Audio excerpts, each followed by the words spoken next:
मंच पर उपस्थित सभी युवा शक्ति पितृ शक्तियों को सादर स्वा जोहार करता हूँ। सर्वप्रथम सबसे पहले यहाँ हमारे समाज की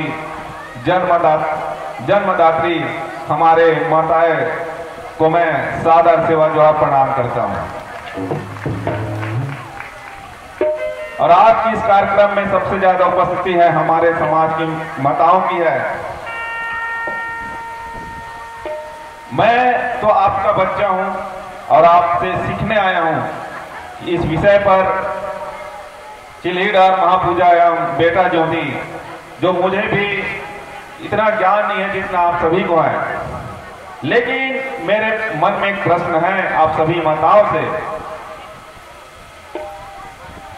कि हमको जो केंद्र में बैठे, शासन में बैठे जो राजनेता हैं, वो बोलते हैं कि गौड़ हिंदू है। अब यहीं से साबित करते हैं कि गौड़ हिंदू है कि गौड़ गोंडी है। हिंदू धर्म के जो गुरुदेव है, जो स्वामी अनिरुद्धाचार्य महाराज जी का वक्तव्य आप लोग सुने होंगे। उन्होंने कहा है कि यदि आपको संतान प्राप्ति नहीं हो रहा है तो आप गाय के गोबर से जो गेहूं निकलता है उसको धोकर आप खाइए। आपको साल भर के अंदर 6 महीने के अंदर जो आपको संतान की प्राप्ति होगा। ये हिंदू धर्म के जो स्वामी जो गुरुदेव है वो बोलते हैं। और हमारे गोंडी धर्म नियम अनुसार ये बोलते हैं कि आप एक दिन चिल्हीडर महापूजन बेटा ज्योति महाव्रत रखिए, आपको संतान प्राप्ति होगा। तो आप ये तय करिए आपको गोबर खाना है। मैं सिर्फ आपको नहीं बोल रहा हूं, हमारे सगर समाज की जितने भी माताएं बहनें हैं जिनको संतान प्राप्ति नहीं हो रहा है, मैं उनको बोल रहा हूं कि आप गोबर खाना पसंद करेंगे, गाय का मूत्र पीना पसंद करेंगे कि आप अपने पुरखों को मनाना चाहेंगे। क्योंकि हमारे समाज को भटकाने वाले ऐसे अनगिनत लोग हैं। जब तक नर और नारी का मेल नहीं होता है, जब तक मेल फीमेल का मेल नहीं होता है, बच्चा पैदा नहीं होता है। ये प्रामाणिक बात है, ये वैज्ञानिक बात है। आज तो सभी हमारी बहनें जो है पढ़े लिखे हैं, सब जानते हैं। सभी जो जो सब्जेक्ट लेके पढ़े हैं वो भी जानते हैं, जो आर्ट लेके पढ़े हैं वो भी जानते हैं कि बच्चा पैदा कैसे होता है। लेकिन हमारे बीच हमारे समाज को बरगलाने के लिए ऐसे अनेक बाबाओं ने जन्म लिया है जो हमारे समाज को भटकाने का कोशिश किए हैं। उसमें आपको नहीं जाना है। हमारे समाज में भी ऐसे नियम है। क्या पता कि किसी का पुरखा रूठा हो, क्योंकि गुणवाना सिर्फ व्यक्ति से नहीं चलता है। ये हमारे गुणवाना रत्न दादा हीरा सिंह मरकाम ने कहा है कि गुणवाना समग्र विकास क्रांति आंदोलन व्यक्ति को चलाने वाला महाशक्ति भी है। इसको हमको समझना होगा। और मंच में आने से पहले हमारे बलदेव नेताम जी मुझे एक टॉपिक दिए थे कि आपको शिक्षा के बारे में बात करना है। मैं ज्यादा कुछ नहीं बोलूंगा, 2-4 विषय है शिक्षा के बाद। एक शिक्षा पर अपना बात रखूंगा, दूसरा जो है हमारा राजपाट कैसे छीना, इस पर मैं बात रखूंगा। ज्यादा कुछ नहीं बात रखूंगा, क्षमा चाहूंगा। शिक्षा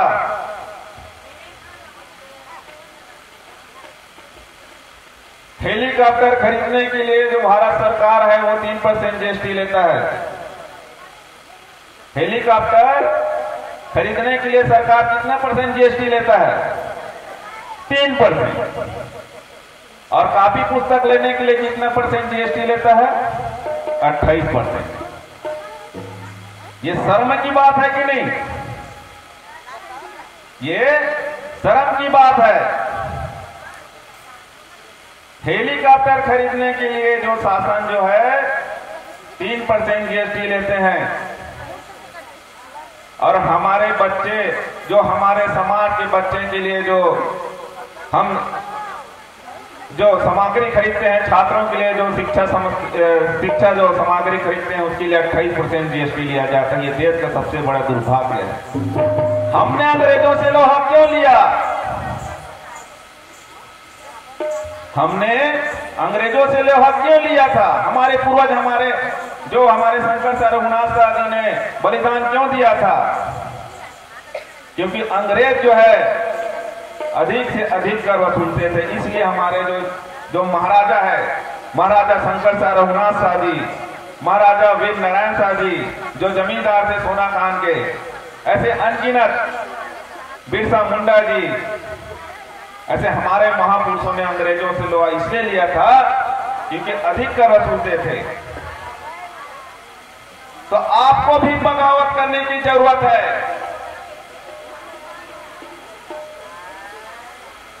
अभी ये आजादी अधूरी है, मुझे ऐसा लगता है। हम तो सिर्फ अंग्रेज से आजाद हुए हैं, लेकिन जो नीति है हम उससे आजाद नहीं हुए हैं। ऐसे घटिया नीति के खिलाफ आपको आगे आना होगा। मैं सभी मातृशक्ति और पितृशक्तियों से मैं जोहार करते हुए बोलता हूं कि आप अपने आने वाले भविष्य को संजोकर अगर अच्छे से रखना चाहते हैं, अगर उनको आप अच्छी शिक्षा देना चाहते हैं, तो आपको बगावत करना होगा। जब तक आप चुप बैठे रहेंगे, शांत बैठे रहेंगे, आपको अपना अधिकार नहीं मिलेगा।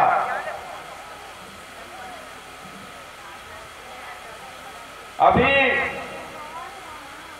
जब से मैं गोंडवाना स्टूडेंट यूनियन से जुड़ा हूं, सर्वप्रथम मैं कवर्धा जिला का जिलाध्यक्ष था गोंडवाना स्टूडेंट यूनियन का। सबसे पहला दायित्व मुझे वहीं से मिला था। मेरा गृह ग्राम जो मेरा गृह क्षेत्र है वो खैरागढ़ है, लेकिन जब मैं वहां पढ़ने गया था तो सबसे पहला दायित्व मुझे कबीरधाम जिले का जिलाध्यक्ष बनाया गया था। सौभाग्यवश वहां हमारे जो अनुसूचित जनजाति छात्र हैं, जो हमारे जो समाज के जो ऐसे हजारों छात्र थे जिनको छात्रवृत्ति नहीं मिला था, और आज भी मैं लिख के देता हूं, यहां भी ऐसे बहुत से छात्र होंगे जिनको छात्रवृत्ति नहीं मिला होगा। बात नहीं है नहीं, ऐसे कितने हमारे जो भाई बहन हैं जिनको छात्रवृत्ति नहीं मिला है? बेहिचक आप लोग हाथ खड़ा करिए। यहां पढ़ने वाले कितने बच्चे हैं? हमारे जितने भी सगा साथी हैं, स्टूडेंट कितने हैं यहां? लगते हैं सब अभी नहीं आए हैं, लेकिन मैं बात बताना चाहता हूं। हमारे छात्रवृत्ति के लिए करोड़ों अरबों रुपया आवंटित होता है, लेकिन वो पैसा हमको नहीं मिलता है। मैं खुद भुक्तभोगी हूं। जब मैं जिलाध्यक्ष था कबीरधाम का, जिनका 3 साल तक छात्रवृत्ति नहीं आया था, तो हमने गोंडवाना स्टूडेंट यूनियन के माध्यम से आंदोलन करके हमारे कबीरधाम जिले के हजारों छात्रों को हमने छात्रवृत्ति दिलाया था। और यहां भी हमारा प्रयासरत है। गोंडवाना स्टूडेंट यूनियन से आप जुड़िए, जितने भी छात्र जो हैं। गोंडवाना स्टूडेंट यूनियन इस गोंडवाना का नर्सरी है, जिसमें आपको सामाजिक, आर्थिक, राजनीतिक, शैक्षणिक, संवैधानिक रूप से आपको मजबूती प्रदान करने का एक प्लेटफॉर्म है, जो गोंडवाना रत्न दादा हीरा सिंह मरकाम द्वारा दिया गया एक प्लेटफॉर्म। आपको जुड़ना होगा। यदि आप आने वाले समय में गोंडवाना समग्र विकास क्रांति आंदोलन के माध्यम से अपने समुदाय को जमीन से बेदखल करने से बचाना चाहते हैं, अपने समुदाय को संवैधानिक अधिकारों से, संवैधानिक लड़ाई के माध्यम से अपने अधिकारों को बचाना चाहते हैं, और हमारे जितने भी जो छात्र हैं उनको आप छात्रवृत्ति दिलाना चाहते हैं तो जरूर आप गोंडवाना स्टूडेंट यूनियन से जुड़िए। कोदवा की एक लड़की मुझे फोन करके बोली, मैं उसका नाम क्या नाम है, हेमलता, ये है क्या, हेमलता मंडावी, जो कोदवा टीम से निकली हुई है, कर्मा टीम से बताई मुझे हेमलता मंडावी जी कि भैया हॉस्टल का सीट फुल हो गया है, तो ऐसा कुछ व्यवस्था बताइए कि हमको हॉस्टल जैसा व्यवस्था मिल सके। तो इसके लिए गोंडवाना स्टूडेंट यूनियन के माध्यम से खैरागढ़ में छात्र गृह योजना संचालित करवा रहे हैं। कुछ दिन पहले आदिम जाति विभाग के सहायक आयुक्त महोदय से हमने मुलाकात किया और इस विषय को रखा कि हमारी जो बहनें हैं, हमारे समाज की जो बहनें हैं वो दर दर जो है भटक रही है, तो उसके लिए भी, और कोई भी जो छात्र है आप छात्र गृह में रहकर जो है आप अपना पढ़ाई संचालन हमेशा अग्रसित करते रहिए। आपको कहीं भी किराए पर रहने की जरूरत नहीं है। कोई यहाँ की जो हमारी जो बहनें हैं जो खैरागढ़ में रहकर पढ़ाई करना चाहती हैं तो जरूर आप हमसे संपर्क करिए, हम आपके लिए व्यवस्था करेंगे। और ये प्रशासन के द्वारा हम लड़ाई लेके हम जो है छात्र गृह योजना संचालित करवाएंगे। छात्र गृह योजना एक ऐसा योजना है जिसमें खाने पीने का तो स्वयं रखना पड़ता है, लेकिन जो किराया का जो फीस है वो शासन की तरफ से दिया जाता है। किराया और जो लाइटिंग व्यवस्था जो है वो शासन की तरफ से दिया जाता है। आप सभी भली बात ही जानते हैं कि खैरागढ़ में किराया जो है कितना है, तो उनसे आप छुटकारा पा सकते हैं।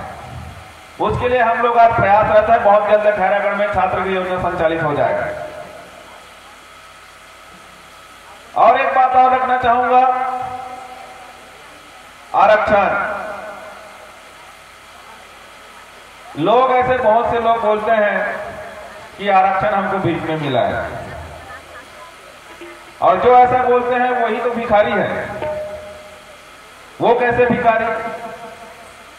सुबह सुबह कौन आते हैं, बड़े फजले दे दे दान, भिखारी तो वो है ना, दाता हम लोग हैं। दाता कौन है? दाता हम लोग हैं। सिर्फ हमको बस आरक्षण नहीं मिलता, बाकी सबको तो आरक्षण मिलता है, सिर्फ हम ही बस को आरक्षण थोड़ी ना मिलता है। और आरक्षण हमारा जन्मसिद्ध अधिकार है। वो इसलिए बोलते हैं क्योंकि जब आरक्षण लागू नहीं था, इस भारत देश को बनाने के लिए हमारा जो गोंड समुदाय है 258 रियासत कुर्बान किए हैं, तब जाके भारत देश बना है। शिक्षा इसलिए जरूरी है क्योंकि आपको अपने जो इतिहास है पढ़ना पड़ेगा। जब तक आप अपना इतिहास नहीं पढ़ेंगे आपका स्वाभिमान नहीं जगेगा, और जब तक आपका स्वाभिमान नहीं जगेगा तब तक आप जो बाहरी व्यक्ति उनसे आप डिबेट नहीं कर सकते, वार्तालाप नहीं कर सकते, आप जीत नहीं पाओगे जब तक आप शिक्षित नहीं बनोगे। ऐसा डिबेट होता था जब मैं एग्रीकल्चर कॉलेज में था कवर्धा में, तो बोलते थे